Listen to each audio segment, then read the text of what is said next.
হয় বউ পরীক্ষা করবে, একটু দেখবা, পরীক্ষা করবে, করো তো। কালকে সকালে একবারে নতুন 1000 টাকার নোট 3টে তোমার মার হাতে দিয়ে দিবা তোমার বইয়ের সামনে, তোমার বইয়ের মুখখান দেখিও তো কেমন লাগে। তোমার বউ মনে করছে আমার স্বামী ধপ করে আকাশ থেকে আমার কোলে পড়ে গেছে, তাই এ স্বামী। যদিও তোমার বউ জানে যে কে কেমনভাবে দুনিয়াতে আসে, তোমার খবর তোমার মা জানে। আমার মা আমি যখন বললাম 1982 সালের 16ই মে রোজ সোমবার সকাল 6টার সময় বাড়িতে ঢুকে আমি বলছি, মা আমি ইন্ডিয়া চলে গেল, তখন আমার মার হাতে আটা লেগেছিল। কেন আমার মা এত সকালে রুটি বানাচ্ছেন তা আমার মনে নেই, চুলাতে ভাত রেডি হয়ে আছে, তারপরেও কেন আটা হাতে আমি বুঝতে পারি না। আমার মা আমার পিছনে পিছনে হাঁটতে লাগলেন, বলতে লাগলেন ইন্ডিয়া যাস না, পুলিশে ধরে মারবে। আমার মা অনেক দীর্ঘ সময় ধরে অনেক পথ হেঁটে চলে আসলেন। আমার মা যখন দেখলেন আমি আর ফিরব না, তখন আমার মা ফিরে আসলেন। আমি আল্লাহকে বলি, আমার মা কি করেছে সেটা আমি দেখতে চাই না। আমার মা আমাকে পড়ানোর জন্য জীবন বাজি রেখার চেষ্টা করতো, তুমি তাকে মাফ করো। আমি একদিন প্রতিষ্ঠানে যাব না বলে না চলে পড়তাম, দেরি করে নদী থেকে আসছি, গ্রামের মানুষ আমরা দৌড় দিয়ে নদীতে গিয়ে নামতাম, সাঁতার দিতাম, অনেক দেরি করে এসেছি, যাব না এই জন্য। 12টা বেজে গেছে, আমার মা খাওয়ার নিয়ে রেডি হয়ে আছে, আমাকে বলছে তাড়াতাড়ি খেয়ে নে, আজকে তুই মাদ্রাসা যাবি। আমি বলছি যাব না। বলছে না যেতে হবে।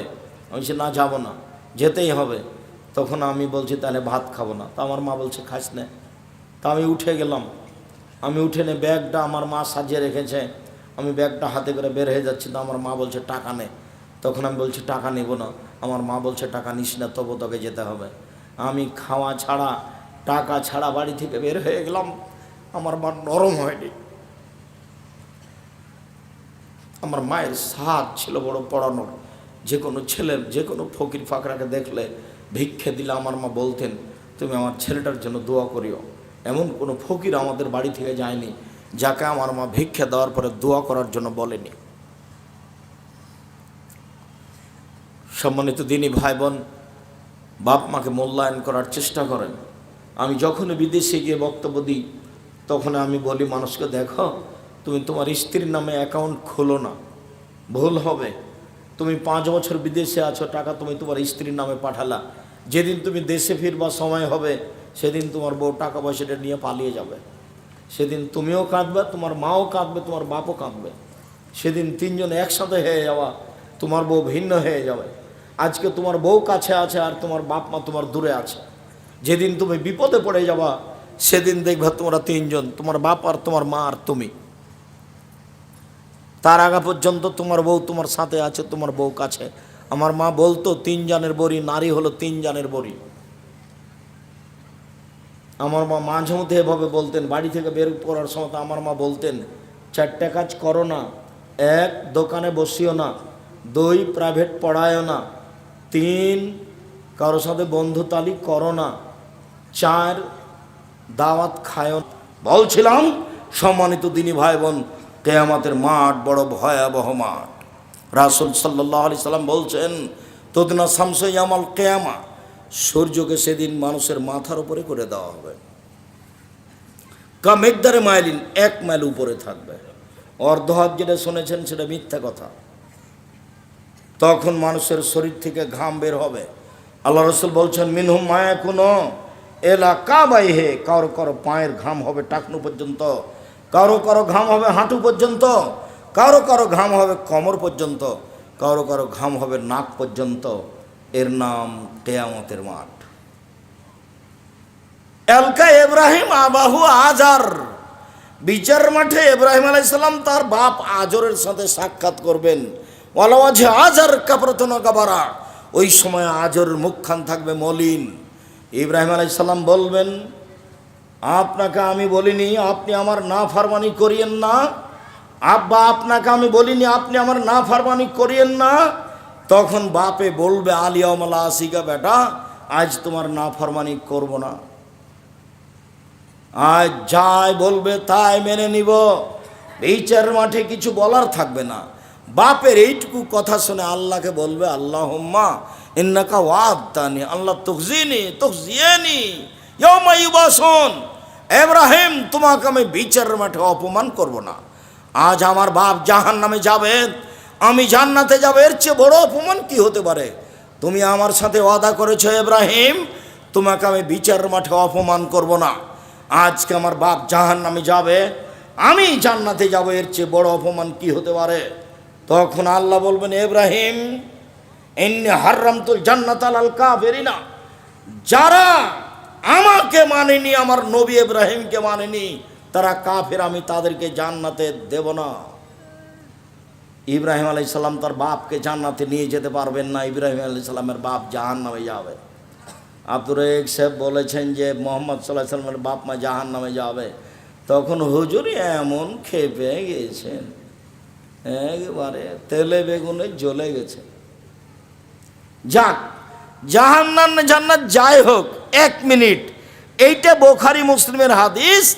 বিচারের মাঠে ইব্রাহিম আলাইহিস সালাম তার বাপের কিছুই করতে পারবেন না। মানুষ হিসেবে দ্বিতীয় মহামানব ইব্রাহিম আলাইহিস সালাম, সময়ে সময়ে মুহাম্মদ সাল্লাল্লাহু আলাইহি সাল্লামের চেয়ে ইব্রাহিম আলাইহিস সালাম অনেক দামি। যখন সপ্তম আকাশের উপরে আমাদের নবী গেলেন জিবরাইলের সাথে, তখন জিবরাইল আমাদের নবীকে বললেন, ও ইব্রাহিম, হো আবুকা ফাসাল্লাম আলাইহি, ইনি হচ্ছেন ইব্রাহিম, ইনি আপনার বাপ, আপনি তাকে সালাম দেন। আমাদের নবী একটু আগিয়ে গেলেন, আগিয়ে গিয়ে বলছেন, আব্বা আসসালামু আলাইকুম, আব্বা আপনাকে সালাম। তখন ইব্রাহিম আলাইহিস সালাম বলছেন, ওয়া আলাইকুম আসসালাম ইবনি সলিহ নবী সলিহ, ও আমার সৎ ছেলে, ও আমার সৎ নবী, তোমাকেও সালাম। সম্মানিত দিনী ভাই বোন, ইব্রাহিম আলাইহিস সালাম তার পিতাকে বিচারের মাঠে জান্নাতে নিয়ে যেতে পারবেন না। বিচারের মাঠ বড় জটিল। আপনাকে দেখাচ্ছিলাম, বিচারের মাঠে কেউ কারোর সাথে কথা বলতে পারবে না, কেউ বিচারের মাঠ থেকে অনুপস্থিত থাকতে পারবে না।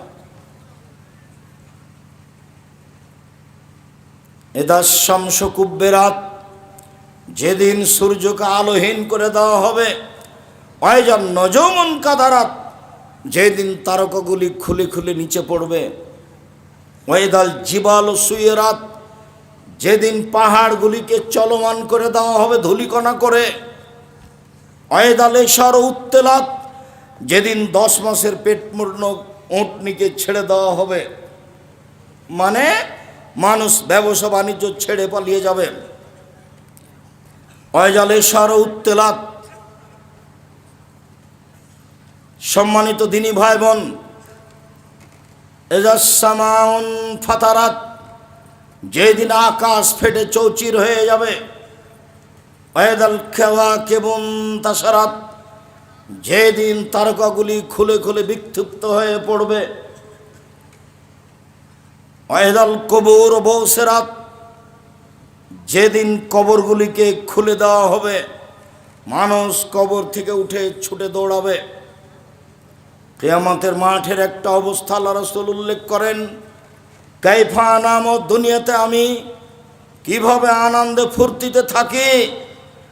যেদিন আল্লাহ ইসরাফিলকে সৃষ্টি করেছেন, সেদিন তার মুখে একটা বাঁশি দিয়ে রেডি করেছেন। ইয়ান্তাজের মাতা ইউমার বিন নাফকে, ইসরাফিল প্রতীক্ষমান রয়েছেন, কখন বাঁশিতে ফোঁক দিতে বলা হবে। তাহলে এই পৃথিবীর কি দাম আছে? পৃথিবী ধ্বংস করার জন্য একটা ফেরেশতা বাঁশি মুখে দিয়ে আছেন। পৃথিবীর জন্মের দিন তার মুখে বাঁশিটা দিয়ে দেওয়া হয়েছে, তাকে বলা হয়েছে তুমি প্রস্তুত থাকো, যখন আমি বলবো ফোঁক দাও তখনই তুমি ফোঁক দেবে।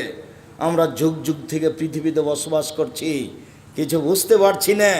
পৃথিবীটাকে ভেঙে দেওয়ার জন্য পৃথিবীর জন্মের দিন ফেরেশতার মুখে দিয়ে দেওয়া হয়েছে বাঁশি। কবর যেমন কঠিন, কিয়ামত তার চেয়ে অনেক বেশি কঠিন।